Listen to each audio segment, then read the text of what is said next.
اذیت اور درندگی کا شکار کئی لڑکیاں ہو رہے ہیں. ماضی میں ہمارے سامنے پرینکا، نربھیا، آصفہ اور ذکرا یہ تمام بچیوں کے کیسز سامنے تھے.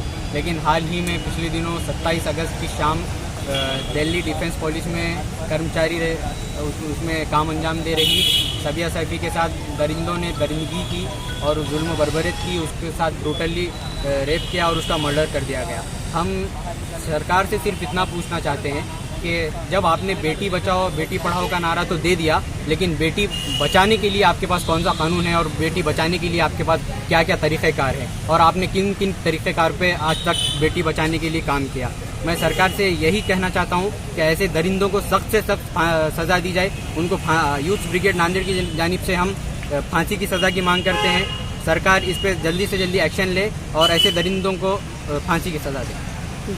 کہ حال ہی میں اس پرفتن دور میں جو واقعہ ہوا ہے سبیہ سیفی کا، وہ دلی ڈیفنس پولیس میں کام کرتی تھی، لیکن انہی کے ساتھ اتنا بری طرح سے ان کا ریپ اور قتل ہوا ہے کہ بتاتے ہوئے بھی شرم آتی ہے. 27 اگست 2021 کی رات یہ دردناک واقعہ پیش آیا. یوتھ بریگیڈ کی جانب سے ہم لوگ کلیکٹر کے ذریعے پریزیڈنٹ تک یہ بات پہنچانا چاہتے ہیں کہ اس کیس کے ذمہ داران کو جلد از جلد گرفتار کیا جائے اور انہیں پھانسی کی سزا دی جائے. پینلٹی ایسے مجرمین کے لیے ہونی ہی چاہیے. ہم اس کے خلاف آواز اٹھاتے ہیں. ہم انصاف مانگتے ہیں اس ملک کی حکومت سے، ہم انصاف مانگتے ہیں اس ملک کی پولیس سے، ہم انصاف مانگتے ہیں اس ملک کی عدالت سے کہ ایسے مجرموں کو جلد از جلد گرفتار کر کے انہیں پھانسی دے دی جائے.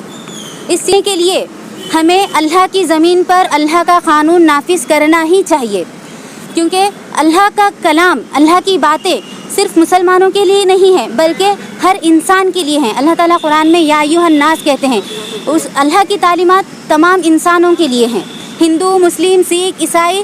میں کہتی ہوں کہ ہر انسان کو تفسیر سورہ نور پڑھنی چاہیے. والدین اور اساتذہ کو بچپن ہی سے بچوں کو یہ تعلیم دینی چاہیے کہ سورہ نور کی تفسیر پڑھ کر اس پر عمل کروایا جائے. سورہ نمبر 17 آیت نمبر 32 سورۃ البنی اسرائیل میں اللہ تعالیٰ فرماتے ہیں وَلَا تَقْرَبُوا الزِّنَا إِنَّهُ كَانَ فَاحِشًا وَسَاءَ سَبِيلًا، کہ تم زنا کے قریب بھی نہ جاؤ، یہ بے حیائی ہے، بری راہ ہے. اللہ تو کہتے ہیں کہ اس کے قریب بھی نہ جاؤ، اس کے قریب جانے والے راستوں پر بھی روک لگا دی جائے. اسی طرح سے اللہ تعالیٰ سورۃ البنی اسرائیل آیت نمبر 39 میں فرماتے ہیں کہ یہ اللہ کی حکمت والی باتیں ہیں جو اللہ تعالیٰ تم تک پہنچاتا ہے. جامع ترمذی کے مطابق حدیث میں ہے کہ ریپسٹ کو یعنی کہ زانی کو قتل کر دینا چاہیے، اس کی سزا ہی وہ واجب القتل ہوتا ہے زانی. تو یہ اللہ تعالیٰ کی سزائیں بہت ہی حکمت کے تحت ہوتی ہیں اور یہی ہونا چاہیے. آپ اگر دیکھیں گے سعودی، ایران وغیرہ جہاں پہ اسلامی شریعت ہے، ریپ کے معاملات بہت بہت بہت کم ہیں کیونکہ اسلامی شریعت کی وجہ سے. اسی طرح سے سورہ نور کی آیت نمبر 30 اور 31 میں اللہ تعالیٰ رہنمائی بھی کرتے ہیں کہ ان چیزوں سے بچا کیسے جائے. جیسا کہ لڑکوں کو کہا جاتا ہے کہ اپنی نظریں نیچے رکھیں، اور لڑکیوں کو بھی کہا جاتا ہے کہ اپنی نظریں نیچے رکھیں، اپنا بناؤ سنگار ظاہر نہ کریں، اپنے سینوں پر دوپٹے ڈالے رہا کریں. اور پھر محرم افراد کی بھی اللہ تعالیٰ نے اس آیت میں پوری تفصیل بیان کر دی ہے. تو غرض قرآن و حدیث پر عمل کر کے ہی ہم فلاح اور امن پا سکتے ہیں. تو بہرحال ہم یہاں پر اس بات کو لے کر آئے ہیں کہ جو بھی مجرمین ہیں، اس کے جو بھی یہ گروپ رینک ہوا ہے، ان تمام کو ہم گورنمنٹ کو درخواست کرتے ہیں کہ انہیں فوری گرفتار کر کر انہیں پھانسی کی سزا دی جائے. والے ظلم، بربریت اور قتل کے کئی زیادہ کیسز سامنے آ رہے ہیں. پچھلے دنوں دہلی پولیس ڈیفنس میں کام کرنے والی سبیہ جو اسی ظلم اور بربریت کا شکار ہوئی اور اس کی جان بھی لے لی گئی.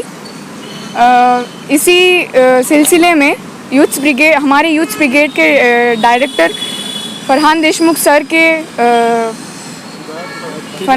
سر کے تحت یوتھ بریگیڈ نے پریزیڈنٹ کو ضلع کلکٹر کے ذریعے ایک میمورنڈم پیش کیا اور مانگ کی کہ ان کو پھانسی کی سزا سنائی جائے تاکہ یہ غلطی دوبارہ نہ ہو سکے.